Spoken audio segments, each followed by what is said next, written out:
Hey there, so just thought I'd show you something I've been working on. So this here is my fermentation jar. Right now I have some raisins in there that I bought from the store as my source of yeast, and I put it in a mason jar and I built this awesome little airlock. So this airlock is just a plastic cup. It was actually a case for a reusable metal straw that I used, and I drilled a hole in the bottom and stuck this straw through, and I used a bendy straw so I could bend it over. And how it works is, let's see if I can get it to focus better. How it works is that air, as it ferments, it produces CO2, and the air will push up and form bubbles there. And what the water will do is it'll keep any air from going back in and contaminating the jar, and also introducing oxygen, because fermentation is an anaerobic process. So what I'm doing is, you'll see the bubbles, and it should be bubbling more than this. It's kind of cold in my room and there's not a huge sugar content, so I'm actually going to be feeding it today. But as you can see, there is some yeast active. You can tell for two reasons. One, you can see the bubbles, and these raisins are actually kind of floating around a little bit in there, and then also the bubble there. So I'm going to take this off, feed it a few spoonfuls of sugar. I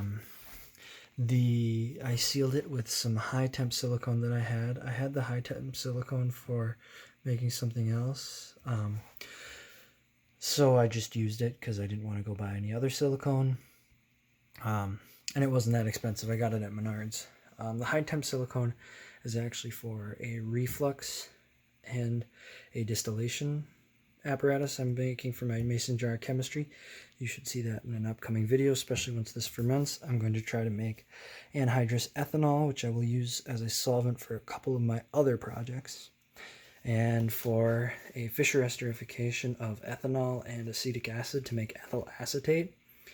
What I'll be doing with that is a couple of things I want to make. So I guess now this has just turned into me giving a rundown of some of my projects. But once I make the ethyl acetate, I want to use it to decaffeinate my own coffee beans and to make glacial acetic acid, which I can use with my anhydrous. No, I'm not using my anhydrous ethanol, which I can use with a willow tree extract to make aspirin. That's going to be a series of videos. Maybe I'll put out the project description here soon. But for now, let's feed this yeast. So right now I'm just screwing the top off. I'm not going to edit this. It's not worth my time. You can just skip ahead a couple of seconds if you really don't want to watch this. Alright. So what I'm going to try to do is keep it from spilling this, and it's going to barely work. Yes, okay. So now I'm going to add some sugar. I wonder if it'll go crazy. I've made some ginger beer before, which I will actually be making a video on that when I make my next batch. And when I added the sugar, it would go crazy. If you're doing this yourself, you should probably sterilize the sugar before adding it, because you want to put in as little contaminants as possible. But for now, I'm not too worried. This is pretty clean, pretty sterile. Everything in there should be a good yeast, because otherwise the raisins would not be raisins, they would just rot. So now that I've increased the sugar, hopefully it should start fermenting at a little bit of a faster rate. Thank you so much for watching, and remember to have a great day, and please do something awesome. Thank you.